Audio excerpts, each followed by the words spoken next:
Shalom, shalom. Today we're going to start 2 Samuel, and as always, we're going to read 5 chapters. So, just a quick recap.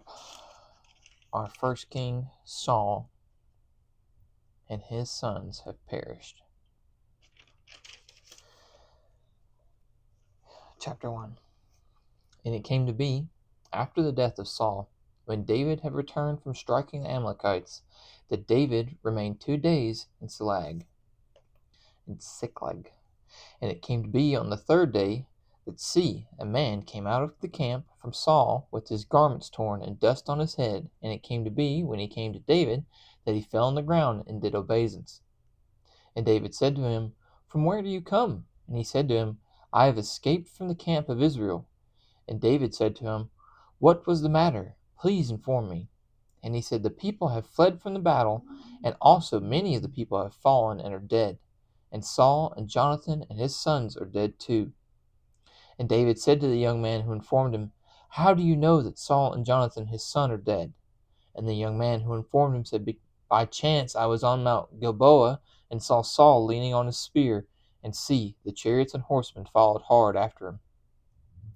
And when he looked behind him, he saw me and called me, and I answered, Here I am. And he said to me, Who are you?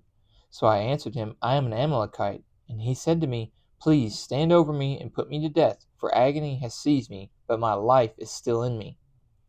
So I stood beside him and put him to death, for I knew he would not live after he had fallen. And I took the diadem that was on his head and bracelet that was on his arm, and have brought them here to my master. And David took hold of his garments and tore them, and also all the men who were with him. And they mourned and wept and fasted until the evening for Saul and for Jonathan his son, and for the people of Yahuwah, and for the house of Israel, because they had fallen by the sword. Then David asked the young man who informed him, Where are you from? And he answered, I am the son of a sojourner, an Amalekite. And David said to him, How was it you were not afraid to stretch out your hand to destroy the anointed of Yahuwah? And David called one of the young men and said, Draw near and fall on him. And he struck him so that he died. And David said to him, Your blood is on your head, for your own mouth has witnessed against you, saying, I myself have put to death the anointed of Yahuwah. Then David lamented with lamentations over Saul and over Jonathan his son. And he ordered the bow to be taught to the children of Yehuda. And he ordered the bow, to be taught to the children of Yehuda. See, it is written in the book of Jasher. The splendor of Israel is slain on your high places. How the mighty have fallen. Declare it not in Gath. Proclaim it not in the streets of Ashkelon. Lest the daughters of the Philistines rejoice. Lest the daughters of the uncircumcised exult. Mountains of Gilboa, no dew or rain be upon you, nor fields of offerings. For there the shield of the mighty lay rejected, the shield of Saul not anointed with oil. From the blood of the slain, from the fat of the mighty, the bow of Jonathan did not turn back, and the sword of Saul did not return empty. Saul and Jonathan were beloved and pleasant in their lives, and in their death they were not parted. They were swifter than eagles, they were stronger than lions. The daughters of Israel wept over Saul, who wrapped you in scarlet with finery, who decked your robes with ornaments of gold. How the mighty have fallen in the midst of battle. Jonathan was slain in your high places. I am distressed for you, my brother Jonathan. You have been very pleasant to me. Your love to me was wondrous, surpassing the love of women. How the mighty have fallen, and the weapons of battle perish. And it came to be, afterwards, that David inquired of Yahuwah, saying, Do I go up to any of the cities of Judah? And Yahuwah said to him, Go up. And David said, Where should I go up? And he said, To Hebron. And David went up there, as well as his two wives, Ahinoam the Israelitess, and Abigail the widow of Nabal the Carmelite. And David brought up the men who were with him, each man with his household, and they dwelt in the cities of Hebron. And the men of Yehuda came and anointed David sovereign over the house of Yehuda. They also reported to David, saying, The men of Jabesh Gilead are they who buried Saul. David then sent messengers to the men of Jabesh Gilead, and said to them, You are blessed of Yahuwah, for you have shown this loving commitment to your master, to Saul, that you buried him. And now Yahuwah show loving commitment and truth to you, and I also am going to be good, and I also am going to do good to you, because you have done this deed. And now let your hands be strengthened and be brave, for your master Saul is dead, and also the house of Judah has anointed me sovereign over them. But Abner, son of Ner, commander of the army of Saul, took Ishbosheth, the son of Saul, and brought him over to Mahanaim, and set him up to reign over Gilead and over the Asherites, over Yisrael, and over Ephraim, and over Benjamin, and over Israel, and over all Israel. Ishbosheth, son of Saul, was 40 years old when he began to reign over Israel, and he reigned 2 years. Only the house of Judah followed David. So this is where we're starting to see a split, right? We get our first king Saul, and then obviously, theoretically, right, we would want to carry on through the lineage of the king. However, God has already clearly appointed David to be king. But anyway, we're getting two houses at this point. They're separating. And the time that David was sovereign in Hebron over the house of Judah was 7 years and 6 new moons. And Abner, son of Ner, and the servants of Ishbosheth, son of Saul, went out from Mahanaim to Gibeon, and Joab, son of Zeruiah, and the servants of David went out to meet them by the pool of Gibeon, and they sat down, one on one side of the pool and the other on the other side of the pool. And Abner said to Joab, Let the young men now rise and compete before us. And Joab said, Let them rise. And they rose and went over by number, 12 from Benjamin, followers of Ishbosheth, son of Saul, and 12 from the servants of David. And each man took hold of his opponents by the head, and thrust his sword in his opponent's side, and they fell down together. So that place was called the Field of Sharp Swords, which is in Gibeon. And the battle was fierce that day, and Abner and the men of Israel were smitten before the servants of David. And there were 3 sons of Zeruiah there, Joab, and Abishai, and Asahel. And Asahel was light on his feet, and one of the gazelles in the field. And Asahel pursued Abner, and in going he did not turn aside to the right or to the left from following Abner. And Abner looked behind him and said, Are you Asahel? And he answered, I am. And Abner said to him, Turn aside to your right hand or to your left, and lay hold of one of the young men, and take his armor for yourself. But Asahel would not turn aside from following him. And Abner again said to Asahel, Turn aside from following me. Why should I strike you to the ground? How then could I face your brother Joab? But he refused to turn aside, and Abner struck him with the blunt end of the spear in the stomach, so that the spear came out of his back, and he fell down there and died on the spot. And it came to be that as many as came to the place where Asahel fell down and died stood still. And Joab and Abishai pursued Abner, and the sun was going down, and they came to the hill of Ammah, which overlooks Giah, by the way of the wilderness of Gibeon. And the children of Benjamin gathered together behind Abner, and became a single company, and took their stand on top of a hill. And Abner called to Joab and said, Should the sword devour forever? Do you not know that this is bitter in the land? Do you not know that it is bitter in the latter end? And when you are going to say to the people to turn back from pursuing their brothers? And when are you going to say to the people to turn back from pursuing their brothers? And Joab said, As Elohim lives, if you had not spoken, then all the people would have given up pursuing their brothers only the next morning. Joab then blew with a shofar, and all the people halted and pursued Israel no further, nor did they fight any more.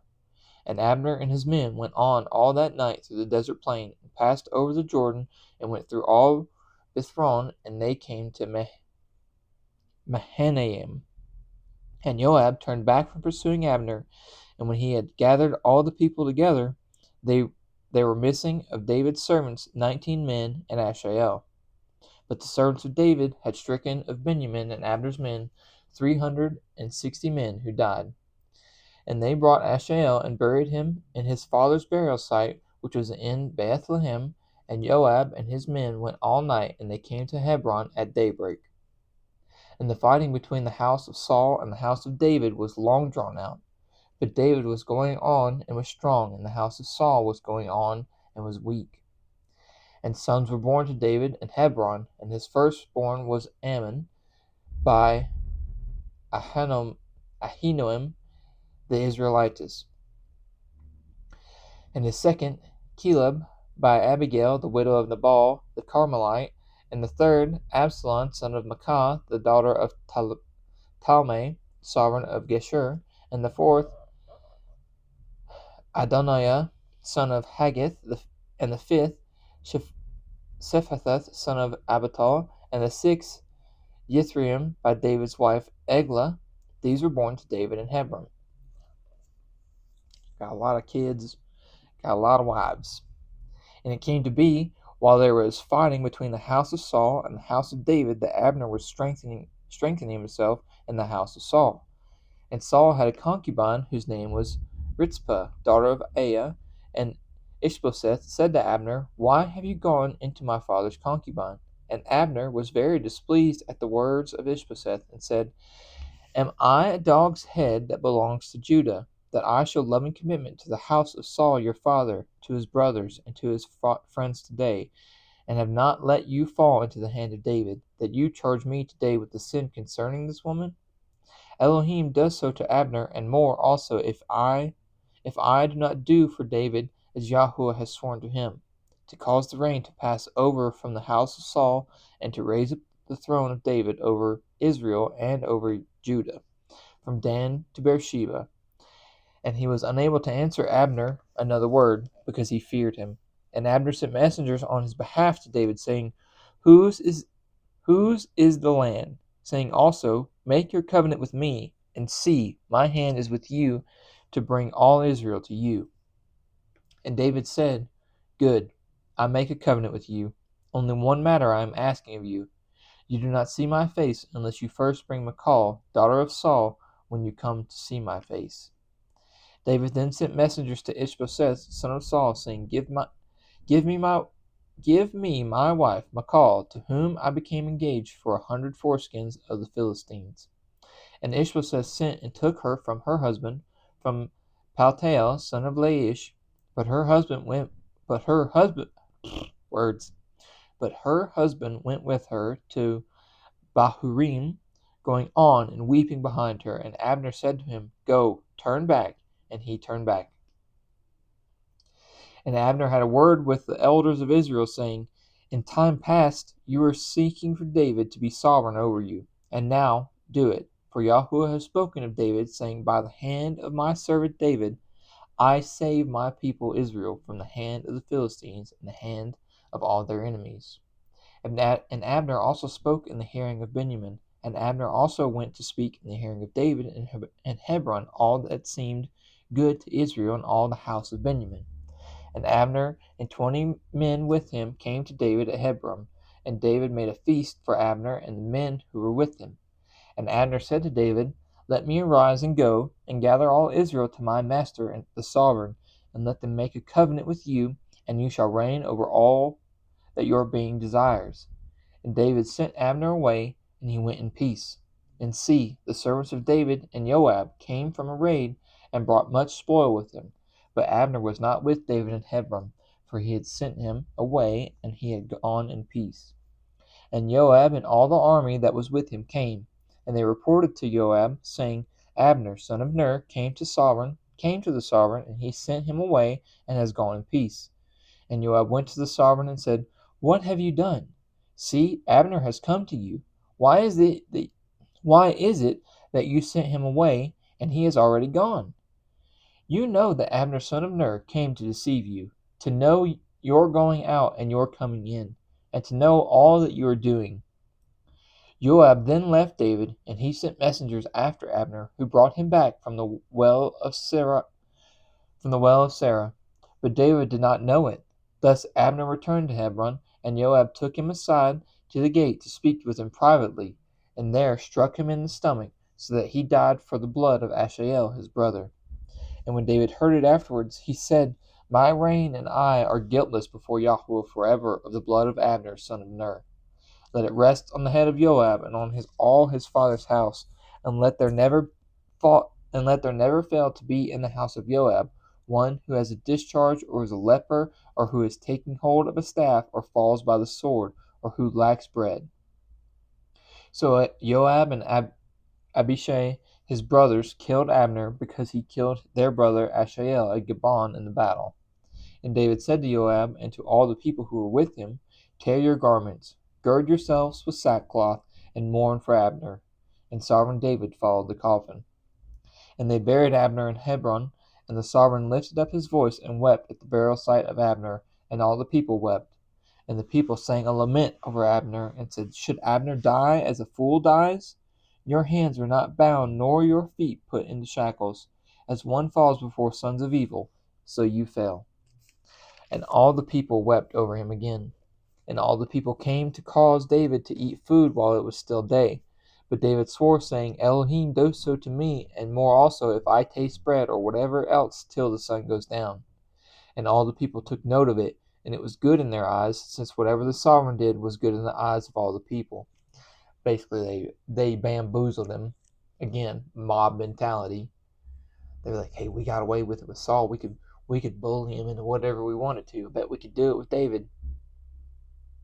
And they already are.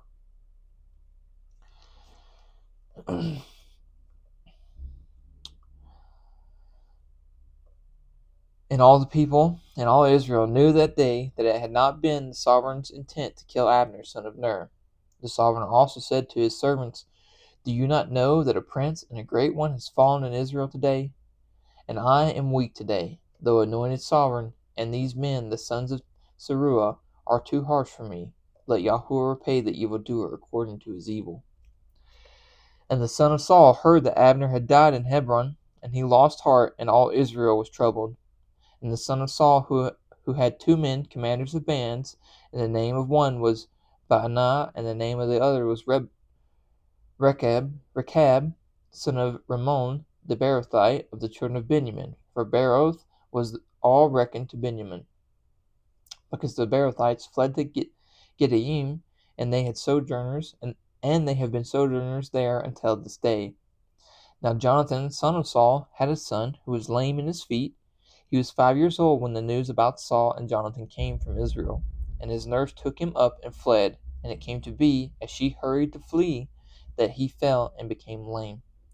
And his name was Mephibosheth. Yeah, we're going to go with that. So the sons of Rimmon, the Beerothite, Rechab, and Baanah went and came at about the heat of the day to the house of Ishbosheth, who was lying on his bed at noon. And they came into the midst of the house to fetch wheat, and they struck him in the stomach, and Rechab and Baanah his brother escaped.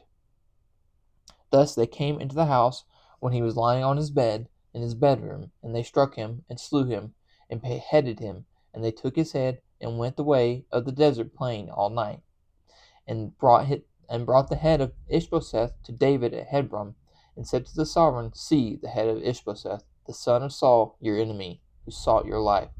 So Yahweh has given my master the sovereign vengeance on Saul and his seed this day.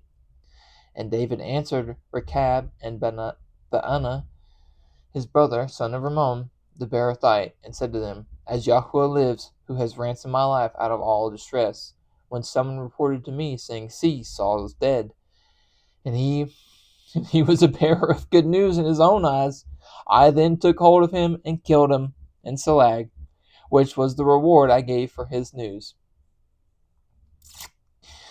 How much more, when wrong men have killed a righteous man in his own house on his bed? Should I not now require his blood at your hand and remove you from this earth? And David commanded his young men, and they killed them, and cut off their hands and feet, and hanged them by the pool in Hebron, and took the head of Ishbosheth and buried it in the burial site of Abner in Hebron. Man, sometimes people are just dumb. Oh, well, they probably didn't know. Yeah, they probably didn't know. But for what purpose? For what purpose? Who told you? Nobody. You were just like, I got a good idea. Check this out. Anyway, and all the tribes of Israel came to David at Hebron and spoke, saying, Look, we are your bone and your flesh. Formerly, when Saul was sovereign over us, you were the one who led Israel out and brought them in. And Yahuwah said to you, Shepherd my people Israel, and be ruler over Israel. And all the elders of Israel came to the sovereign of Hebron, and sovereign David made a covenant with them at Hebron before Yahuwah, and they anointed David sovereign over Israel. David was 30 years old when he began to reign, and he reigned 40 years.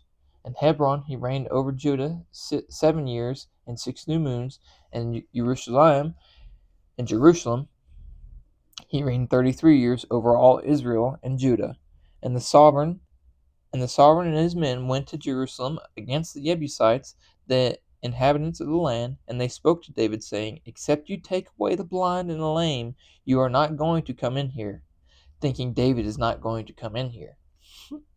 But David captured the stronghold of Sion, the city of David, and David said on that day, Anyone who strikes the Jebusites, let him go by the water shaft, and take the lame and the blind, who are hated by David's being.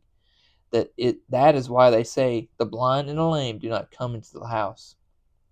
And David dwelt in the stronghold, and called it the city of David, and David built all around from the Millo and inward. And David went on and became great, and Yahuwah Elohim of hosts was with him. Now Hiram, sovereign of Seir, sent messengers to David, and cedar trees, and carpenters and masons, and they built a house for David. And David knew that Yahuwah had established him as sovereign over Israel, and that he had exalted his reign because of his people Israel. And David took more concubines and wives from Jerusalem after he had come from Hebron, and more sons and daughters were born to David. And these were the names of those born to him in Jerusalem: Shemua, and Shobab, and Nathan, and Shelamoth, and Yibhar, and Elishu, and Nepeg, and Yephah, and Elishama, and Eliad, and Eliphet. And the Philistines heard that they had anointed David sovereign over Israel, and all the Philistines went up to search for David. But David heard and went down to the stronghold. And the Philistines came and spread themselves out over the valley of Rephaim. And David inquired of Yahuwah, saying, Do I go up against the Philistines? Do you give them into my hand? And Yahuwah said to David, Go up, for I shall certainly give the Philistines into your hand. See, notice how David wasn't like, oh, look, surely God has given. No, he didn't just assume. He asked. And David came to Baal Perazim, and David struck them there. And he said, Yahuwah has broken through my enemies before me, like a breakthrough of water. So he called the name of that place Baal Perazim. And they left their images there, and David and his men took them away. And the Philistines again came up and were spread out in the valley of Rephaim. And when David inquired of Yahuwah, he said, Do not go up, turn around behind them, and you shall come upon them in front of the mulberry trees. So again, right? I mean, probably would have been pretty easy to assume, oh, look, we've done this before. They're coming out against us again. I'm probably supposed to go out and do that. Let's go do that. No, he asked. He still asked. He's like, hey, do you want me to go do that thing again?